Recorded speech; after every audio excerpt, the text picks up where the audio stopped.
Pour en parler, nous sommes en ligne avec Gérard Vespierre. Bonsoir Gérard. Bonsoir à vous.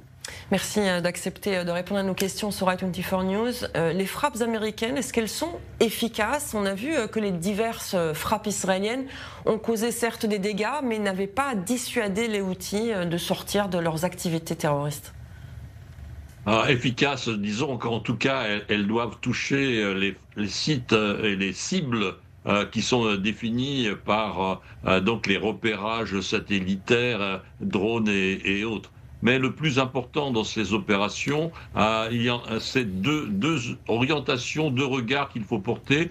Premièrement, par rapport à ce qui s'est passé au cours de l'année dernière, n'est-ce pas, les frappes menées par Israël, par les États-Unis, aussi par l'Angleterre, étaient des frappes en réponse à des attaques menées par les Houthis. Cette fois-ci, il s'agissait de menaces. Et donc, il s'agit d'une opération plutôt préventive. Donc, on a un changement de registre dont il faut tenir compte.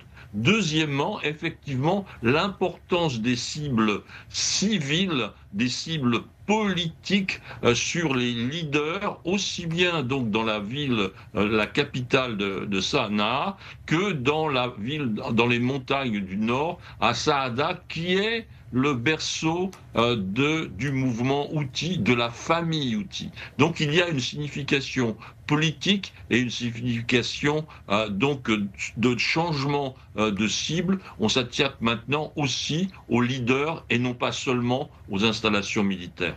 Alors vous dites que c'est une réponse à des menaces, vous l'avez dit, des frappes préventives. C'est aussi, selon certains, un message très clair au régime des Mollahs à Téhéran. Là aussi, on pourrait être dans le préventif, n'est-ce pas? Donc il y a ce parallèle par rapport à l'armement ou aux préparatifs iraniens dans le domaine du nucléaire militaire. Donc si les Iraniens, si le mouvement religieux, si les mollahs donc refusent effectivement des négociations et de remettre un cadre en place, eh bien il peut y avoir des frappes préventives comme il vient de s'en dérouler sur leurs alliés Houthis. Vous pensez que les États-Unis pourraient franchir le pas et frapper Téhéran? Personnellement, je ne le crois pas, parce que là, on change vraiment de dimension.